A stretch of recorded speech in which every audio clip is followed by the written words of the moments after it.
Hi, and welcome back to my channel. Kali ini gue mau bikin review untuk sepatu lari trail. Dan ini bukan sembarangan sepatu lari trail. Ini sepatu lari trail terbaru dari brand lokal 910. Dan ini brand udah pernah bikin gue impress banget dengan marathon racer mereka, Geist Ekiden. Dan kali ini mereka ngasih gue kesempatan untuk ngetes sepatu terbaru trail mereka sebelum dirilis. Dan akhirnya ini dia video review untuk 910 Yuza.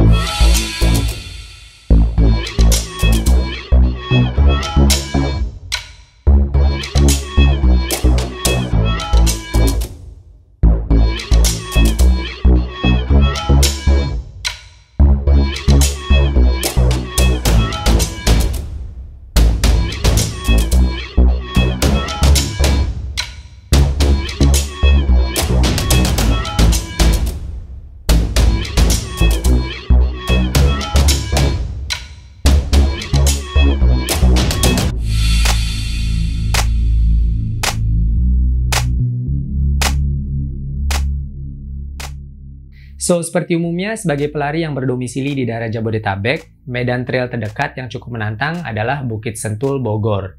Dan kali ini gue lari dengan teman-teman trail run gue ke Gunung Kuta, dan on the way turun kita mampir ke Curug Mariuk.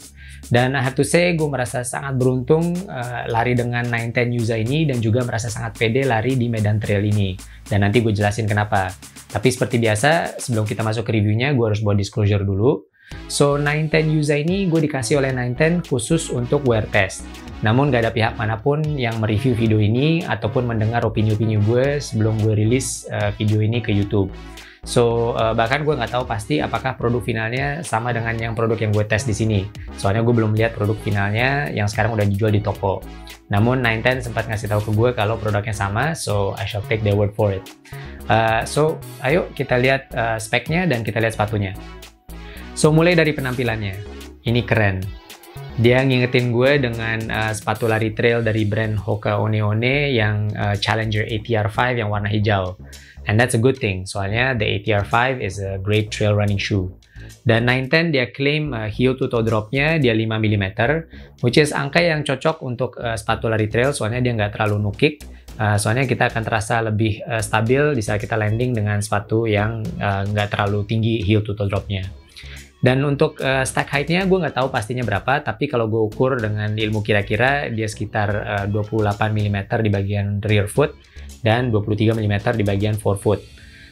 Dan kalau gue lihat stack height-nya dia cukup empuk dan tebal, which is bagus.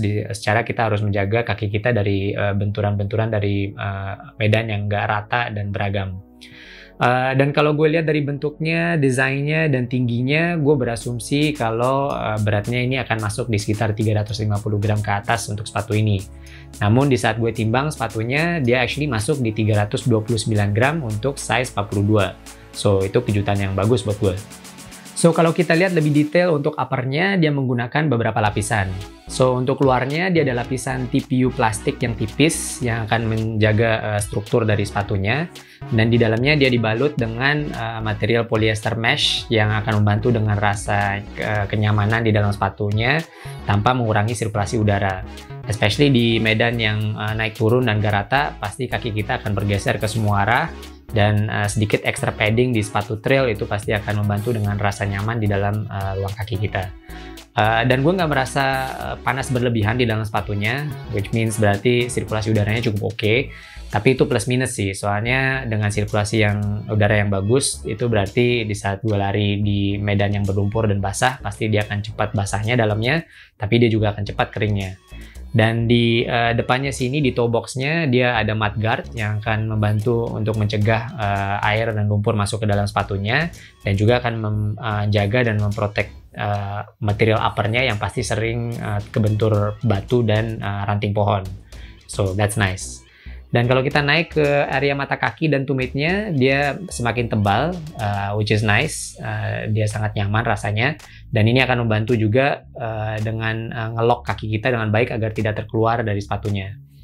Dan kalau kita lihat heel counternya, dia di sini ada material TPU plastik yang cukup keras, yang dibalut dan dijahit ke sepatunya. Dan ini akan membantu dengan menjaga kaki kita agar tidak terkeluar dan juga membantu dengan stabilitas lari kita. So, untuk lacingnya dia simple-simple aja dan cukup efektif. Dan kerennya di sini dia ada lubang ekstra untuk heel lock atau runner's knot yang kadang-kadang berguna di saat kita lari downhill. Kadang-kadang kita pengen sepatunya sedikit lebih ketat, atau untuk sepatu trail kalau gue pakai runner's knot kadang-kadang untuk supaya sepatunya menutup lebih rapat ke kaki kita agar tidak memasukkan batu-batuan atau pasir lewat daerah tumitnya sini. Dan untuk lidahnya dia juga cukup tebal dan cukup empuk, sangat nyaman rasanya di kaki kita. Namun gue akan lebih prefer lagi kalau samping dari lidahnya sini dia dijahit ke uppernya. Seperti tadi fungsinya agar tidak kemasukan batu-batuan atau pasir melalui daerah lidahnya, atau yang biasa dipanggil dengan gusseted tongue. So sekarang untuk fitnya. So kaki gue panjangnya 26,5 cm dengan lebarnya 11 cm. Dan untuk Yuza ini gue pakai size 42. So untuk panjang sepatunya dia oke, masih ada ruang lebih sekitar 1 cm di depan ujung kaki gue. Tapi di bagian medialnya atau bagian tengahnya sini dia terasa sedikit sempit dan ramping. Jadi untuk kalian yang kakinya lebar, gue saranin untuk size up 1 size. Tapi sebetulnya untuk gue masalahnya dengan insole-nya. Dan ini masalah yang mirip dengan marathon racer mereka, Geist Ekiden. Jadi 910 dia menggunakan insole mereka yang dipanggil Hexacush atau Hexacush. Dan ini insole yang gue suka banget sebetulnya. Dia sangat nyaman, tebal, tapi dia sangat ringan juga karena dia dibuat dari material plastik yang heksagonal dan berlubang begini. Cuman masalahnya dia dengan bentuknya yang melengkung di bagian depan sini. Jadi dia bentuknya begini, yang akan membuat jari jempol dan kelingking gue sedikit naik ke atas di bagian sampingnya. Dan ini masalahnya nggak terlalu kerasa di sepatu marathon racer mereka karena biasanya medannya cukup lurus dan rata. Namun di sepatu trail yang medannya naik turun terus dan sangat beragam dan berbatuan, itu kaki kita pasti akan bergeser kemana-mana di dalam sepatunya, especially di saat gue lari downhill. Dia akan mendorong kaki gue ke depan dan membuat jari kelingking dan jempol gue bergesek dengan dinding sepatunya sampai kelingking gue lecet waktu itu. Dan akhirnya gue harus berhenti lari trail dan kasih plester dulu di kelingkingnya, baru oke rasanya. Dan gue pas sampai rumah gue sempat coba lepas insole-nya dan gue ganti dengan insole dari AirTrax punya gue. Dan ini jauh lebih nyaman, dia nggak ada rasa melengkung di bagian ujung jarinya itu, dan actually jadi ruang kakinya akan terasa lebih longgar, jadi bagian medialnya nggak terlalu bermasalah buat gue jadinya. So sayang sih sebetulnya, soalnya gue suka banget dengan insole-nya dari 910 ini yang sangat ringan tapi tebal dan empuk. Tapi kayaknya untuk next trail run gue harus ganti dengan insole dari AirTrax. So sekarang kalau kita turun ke bagian midsole-nya, dia menggunakan teknologi midsole yang dia panggil Airflex Sole. Dia itu campuran dari busa dan karet dengan flex groove di bagian dalamnya yang nggak kelihatan, yang akan membantu dengan fleksibilitas dari sepatunya. Dan kalau gue pegang ini cukup empuk untuk sepatu lari trail, dan stack height-nya juga cukup tinggi, jadi di saat kita lari dia akan terasa lebih empuk lagi. Dan di sini dia ada shank plate dari midfoot ke rear foot-nya. Dan ini bukan rock plate ya, jadi dia fungsinya lebih untuk menjaga torsional rigidity dari sepatunya dibanding menjaga kaki kita dari benturan batu-batuan saat kita lari trail. Jadi ini menunjukkan bahwa dia sangat capable juga untuk dibawa ke medan yang lebih berat seperti hiking.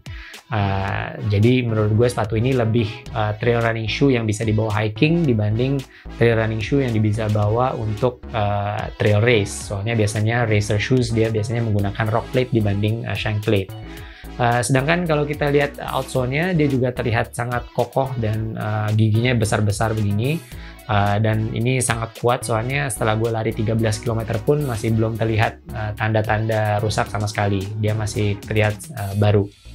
So bagaimana overall rasanya lari dengan 910 Yuza di medan trail dan sedikit hiking? Menurut gue ini sepatu trail yang sangat bagus dan sangat capable juga.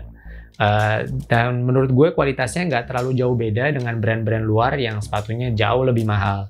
Bahkan menurut gue semua fitur yang kita cari di sepatu trail dan hiking di Yuza ada. Dan dia sangat memikirkan kenyamanan kita dengan baik, soalnya dia menggunakan upper yang cukup tipis tapi sangat nyaman di kaki, dan midsole-nya juga cukup empuk untuk sepatu lari trail, apalagi dibantu dengan keempukan dari insole-nya yang dipanggil Hexacush. Tapi satu-satunya masalah dengan sepatu ini yaitu dengan insole-nya yang bentuknya sedikit melengkung di bagian ujung kakinya.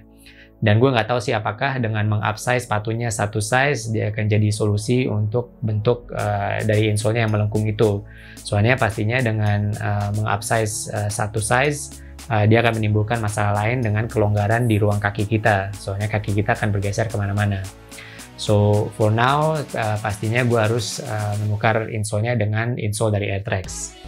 So, that's it. Itu dia video review gue untuk 910 Yuza, sepatu lari trail flagship terbaru dari brand 910. Dan thanks juga udah nonton videonya sampai akhir. Dan jangan lupa untuk tekan tombol like kalau kalian suka dengan video ini. Dan mungkin kalau kalian ada pertanyaan tentang sepatunya, atau mungkin udah pernah coba juga sepatunya, kita bisa diskusi di comment section di bawah. Dan mungkin kalau kalian ada teman yang sedang cari sepatu trail dengan harga terjangkau dan ingin support brand lokal, tolong share video ini dengan mereka. I would really appreciate that. Dan jangan lupa juga untuk subscribe ke channel gue kalau belum. Dan in the meantime, let's all stay strong, stay healthy, and keep moving. I'll see you next time.